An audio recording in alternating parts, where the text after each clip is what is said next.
Budget या सरकार बचाने की मुहिम, बिहार आंध्र प्रदेश को क्यों किया मालामाल। इस चुनाव की रणनीति के लिए तैयार मोदी सरकार। जेडीयू टीडीपी के नाम पर बजट में खुले केंद्र के भंडार। 2024 लोकसभा चुनाव अकेले पार लगा पाना बीजेपी के बस की बात नहीं थी। यही वजह रही कि भाजपा ने अपना हाथ जेडीयू और टीडीपी की तरफ बढ़ाया और सामने से समर्थन मिला। गठबंधन भी बन गया और जीत भी मिल गई। लेकिन एनडीए की जीत शर्तों के आधार पर तय की गई। जिन मांगों को लेकर जेडीयू और टीडीपी एनडीए में आई, अब उन मांगों को पूरा करते हुए मोदी सरकार अपनी सत्ता बचा रही है। 2024 लोकसभा के नतीजों में जहां किंग मेकर की भूमिका में रहे जेडीयू और टीडीपी ने कुछ खास मांग केंद्र के सामने रखी, जिनमें से भले ही सारे पूरे ना हुए हो, लेकिन बजट के दौरान उनके लिए भंडार खोल दिया गया। कल जब केंद्रीय बजट पेश किया गया तो निर्मला सीतारमण ने बजट पढ़ने के दौरान जो घोषणा की,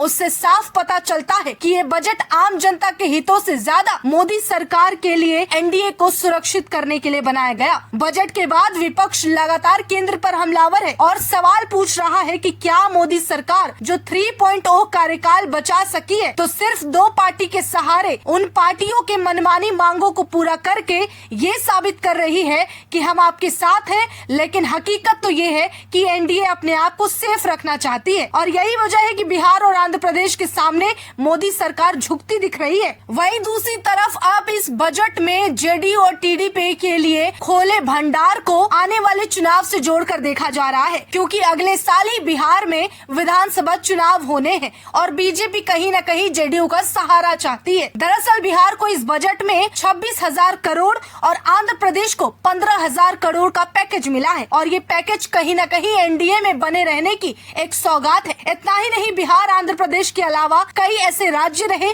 जिन पर बात नहीं होने या उन्हें अनदेखा करने से कुछ पार्टियां नाराज है और विधानसभा चुनाव में मोदी सरकार को चुनौती देने का खुला ऐलान कर चुकी है।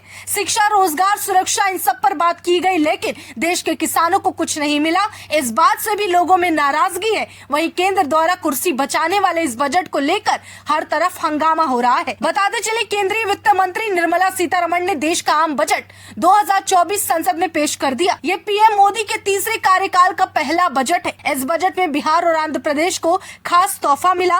वित्त मंत्री ने कहा कि बोधगया, राजगीर, वैशाली और दरभंगा में सड़क संपर्क परियोजना का विकास होगा। वहीं आंध्र प्रदेश को 15,000 करोड़ रुपए की वित्तीय सहायता दी जाएगी। वित्त मंत्री निर्मला सीतारमण ने कहा कि आंध्र प्रदेश पुनर्गठन अधिनियम, हमारी सरकार ने आंध्र प्रदेश पुनर्गठन अधिनियम में प्रतिबद्धताओं को पूरा करने के प्रयास किए। राज्य के पूंजी की आवश्यकता को पहचानते हुए हम बहुपक्षीय एजेंसियों के साथ विशेष वित्तीय सहायता की सुविधा प्रदान करते हैं। वहीं भविष्य के वर्षों में अतिरिक्त राशि से 15,000 करोड़ रुपए की व्यवस्था की जाएगी। वहीं केंद्र ने मंगलवार को बिहार में विभिन्न सड़क परियोजना के लिए 26,000 करोड़ रुपए के परिव्यय का प्रस्ताव रखा। वहीं वित्त मंत्री निर्मला सीतारमण ने 2024-25 के अपने बजट में कहा कि केंद्र सरकार बहुपक्षीय विकास एजेंसियों की सहायता के माध्यम से बिहार को वित्तीय सहायता की व्यवस्था करेगी और सरकार बिहार में हाईवे अड्डे, मेडिकल कॉलेज और खेल संबंधी बुनियादी ढांचा भी स्थापित करेगी।